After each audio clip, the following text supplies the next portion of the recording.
David Ruffin was a highly respected American soul singer and musician, best known as one of the lead vocalists of The Temptations during their famous Classic Five era. His distinctive voice and extraordinary ability to express the raw emotions of love, both its joys and its sorrows, captivated audiences worldwide, leaving a lasting impression on countless fans. However, like many artists of his time, Ruffin faced significant struggles with substance abuse during the peak of his career. These issues created a deep sense of loss for his fans, especially as his talent and presence began to fade. Tragically, Ruffin's life was cut short due to the consequences of his addiction, and he passed away in Detroit at the age of 50.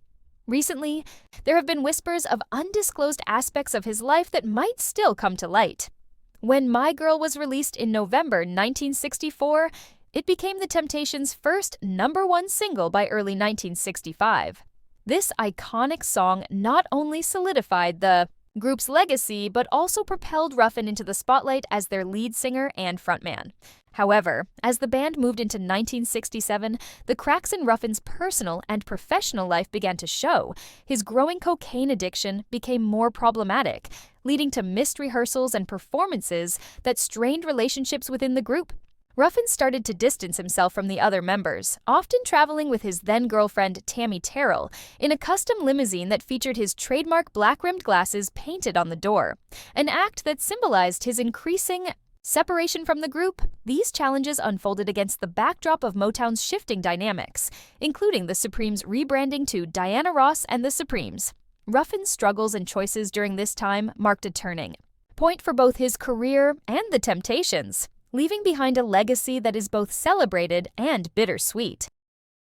In early 1967, David Ruffin sought to assume a central role within The Temptations, similar to Diana Ross's prominence in the Supremes. He proposed renaming the group to David Ruffin and The Temptations, a suggestion that sparked significant disagreements with Otis Williams, the de facto leader of the group.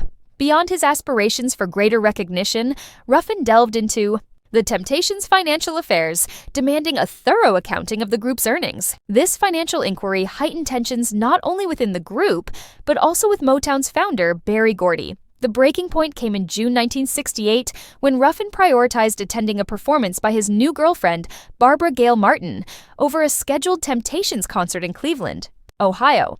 This act of defiance led the group to formally terminate Ruffin's association on June 27, 1968. Dennis Edwards, a former member of the Contours and a familiar face to both Ruffin and The Temptations, was chosen to replace him. Interestingly, Ruffin himself encouraged Edwards to take on the role. However, Ruffin did not quietly step away from the spotlight. Shortly after his departure, Ruffin began appearing uninvited at Temptations concerts. During Edwards' early performances with the group, Ruffin would suddenly walk on stage, particularly during songs from his era, such as My Girl or Ain't Too Proud to Beg. Taking the microphone from Edwards' mid-performance, Ruffin captivated the audience, stealing the show. While this delighted fans, it embarrassed the group and disrupted their performances.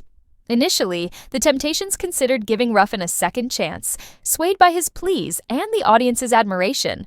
However, this plan fell apart when Ruffin arrived late for his scheduled return show in Gaithersburg, Maryland. Ultimately, the group decided to retain Dennis Edwards, cementing the end of Ruffin's tenure with The Temptations.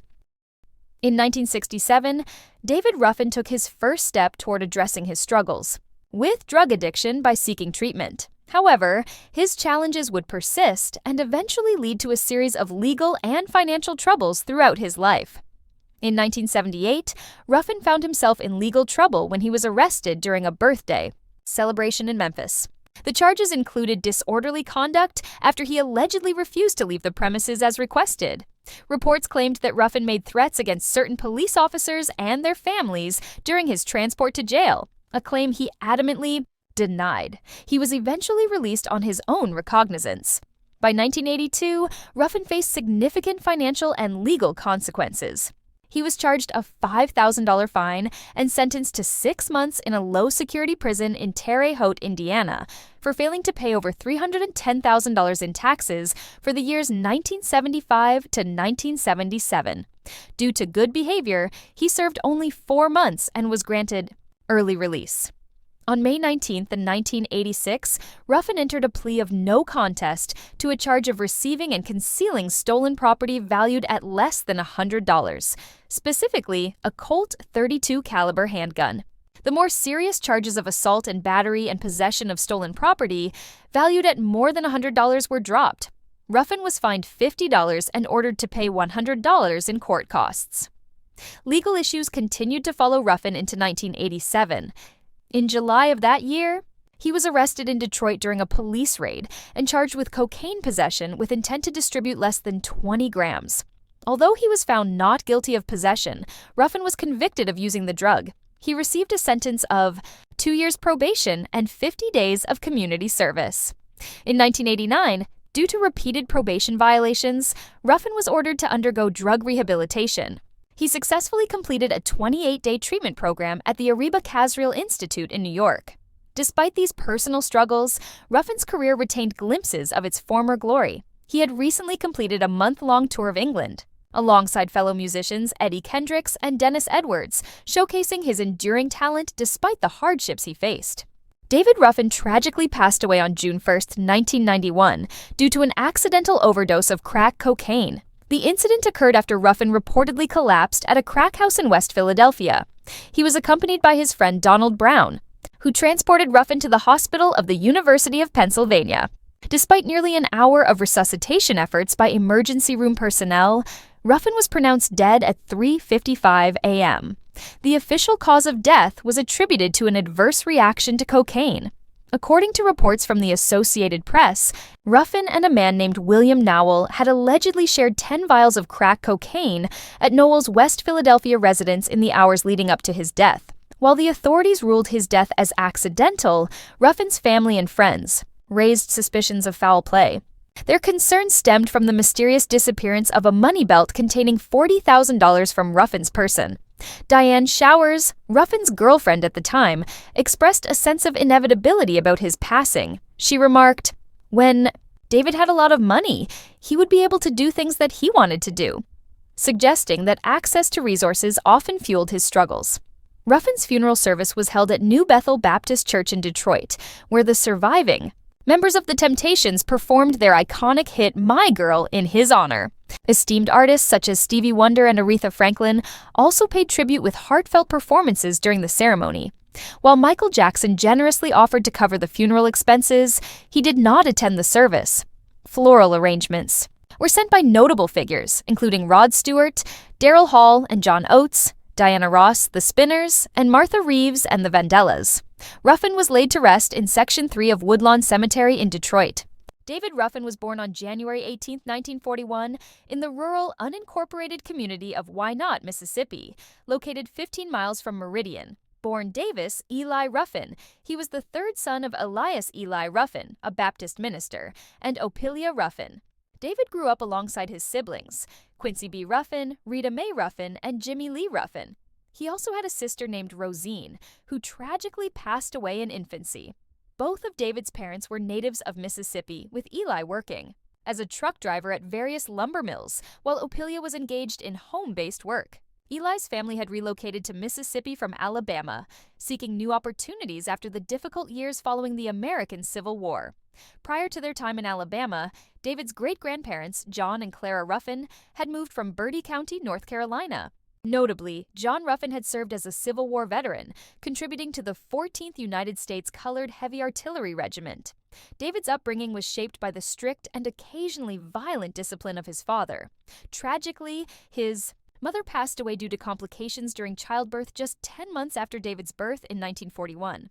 Following this loss, his father remarried in 1942 to Erlene, a school teacher.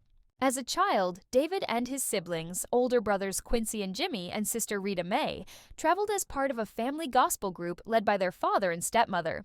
The group opened for prominent artists such as Mahalia Jackson and the Five. Blind Boys of Mississippi. David showcased his singing talents in various settings, including the choir at Mount Salem Methodist Church and local talent shows. At the age of 14 in 1955, David left home under the guardianship of Minister Eddie Bush, setting out for Memphis, Tennessee, with the aim of pursuing a career in ministry. David Ruffin's musical journey took him to Hot Springs, Arkansas, where he found himself alongside jazz musician Phineas Newborn, Sr. under the moniker Little David Bush. Ruffin continued to participate in talent shows, worked with horses at a jockey club, and joined the Dixie Nightingales. His career briefly took him to the Soul Stirrers after Johnny Taylor's departure.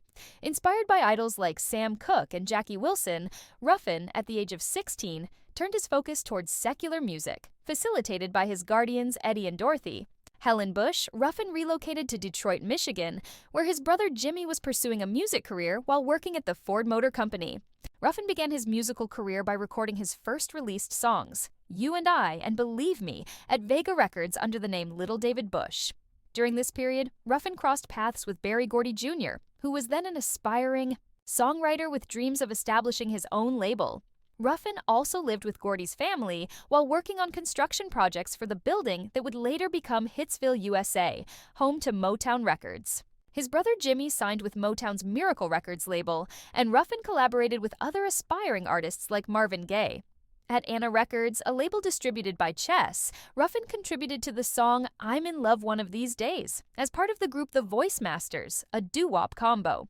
Despite his efforts, his work as a solo artist did not achieve immediate success. Ruffin's path eventually led him to The Temptations, a local group looking for a new tenor vocalist. In January 1964, after an audition with Otis Williams, Ruffin officially became a member of the group, replacing Elbridge Al Bryant. His first recording session with The Temptations was on January 9, 1964. By the late 1970s, Ruffin had left Motown and signed with Warner Brothers. However, his career continued to face obstacles due to personal challenges. He briefly reunited with Eddie Kendricks in the early 1980s, recording and touring together. In 1982, Ruffin rejoined The Temptations for the recording of the album Reunion, but his struggles with addiction led to his dismissal from the group for the second and final time. Ruffin and Kendricks continued to perform together as a duo, collaborating with Hall & Oates in 1985 and contributing to several live performances. They were inducted into the Rock and Roll Hall of Fame with The Temptations in 1989. David Ruffin's impact on the music world has continued long after his passing. His powerful, raspy tenor voice has earned him recognition as one of the greatest singers of all time by Rolling Stone in both 2008 and 2023. He was honored with multiple inductions, including the Rhythm and Blues Hall of Fame and the Mississippi Musicians Hall of Fame. In 2019, the city of Detroit paid tribute to Ruffin with the unveiling of David Ruffin Avenue, while Meridian, Mississippi dedicated a section of 8th Street as David Ruffin Boulevard. His legacy continues to thrive, with admirers praising his exceptional vocal talent and emotional depth in performances. David Ruffin remains a true legend of R&B, and his extraordinary voice continues to inspire new generations of music lovers.